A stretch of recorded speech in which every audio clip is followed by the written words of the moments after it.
ವಿಕಟ ಪತನ ನೋಡಿ, ರಾಮಲಿಂಗಾರೆಡ್ಡಿ ಸಚಿವರನ್ನಾಗಿ ಮಾಡಿದ್ದೆ ಡಿ ಕೆ ಅವರು ಈಗ ನಮಗೆ ಕೈ ಕೊಟ್ಟಿದ್ದಾರೆ.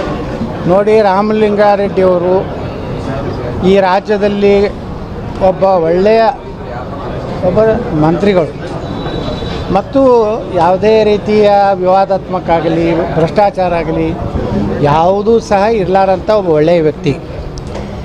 ಅವರು ಕೇಳ್ತಾ ಇರೋದು ನಿಜ ಅಲ್ಲ. ಈ ಜಲಸಂಪನ್ಮೂಲ ತೊಗೊಂಡು ಏನು ಮಾಡ್ಬೇಕ್ರಿ? ಬೆಂಗಳೂರಿನಾಗ ನೀರಾವರಿ ಉತ್ತರ ಕರ್ನಾಟಕದ ನಮ್ಮ ಸಚಿವರಿಗೆ ಕೊಡಬೇಕು. ಅದು ಯಾರಿಗೆ ಕೊಡ್ತಾರೆ ಕೊಡಲಿ, ಉತ್ತರ ಕರ್ನಾಟಕದವರು.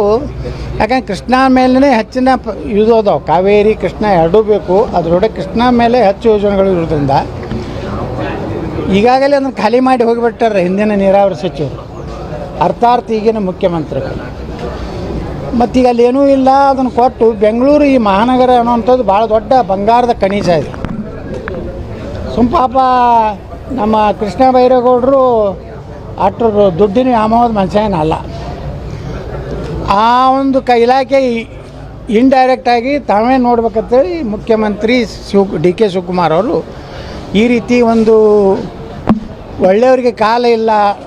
ಕಾಂಗ್ರೆಸ್ನಲ್ಲಿ ಎಲ್ಲ ಪಕ್ಷದಲ್ಲಿಯೂ ಒಳ್ಳೆಯವ್ರ ಕಾಲ ಭಾಳ ಕಡಿಮೆ. ಆದರೆ ಕಾಂಗ್ರೆಸ್ನಲ್ಲಿ ಅಂತರೂ ಎಲ್ಲರಿಗೂ ಒಳ್ಳೆಯವರಿಗೆ ಎಲ್ಲೋ ಕಾಲಿಲ್ಲ.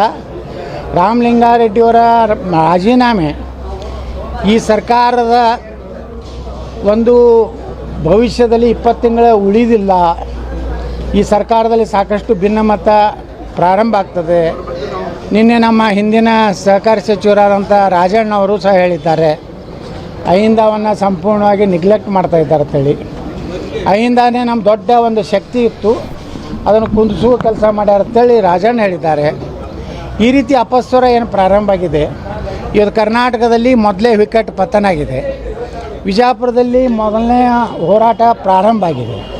ವಿಜಯಪುರ ಹೋರಾಟಕ್ಕೂ ಕರ್ನಾಟಕದ ಸಚಿವ ಸಂಪುಟಕ್ಕೂ ಎರಡು ಏನು ಸ್ಪಷ್ಟ ಸಂದೇಶ ಅಂದರೆ ರಾಜ್ಯ ಸರ್ಕಾರ 20 ತಿಂಗಳು ಪೂರೈಸೋದು ಆಗೋದಿಲ್ಲ ಮತ್ತು ರಾಜ್ಯದಲ್ಲಿ ಹಿಂದೂ ವಿರೋಧಿ ಸರ್ಕಾರ ನಡೆದಿಲ್ಲ ಅನ್ನೋಂಥ ಸಂಕೇತ ಇವತ್ತು ವಿಜಯಪುರದಲ್ಲಿ ನಡೆದಿದೆ.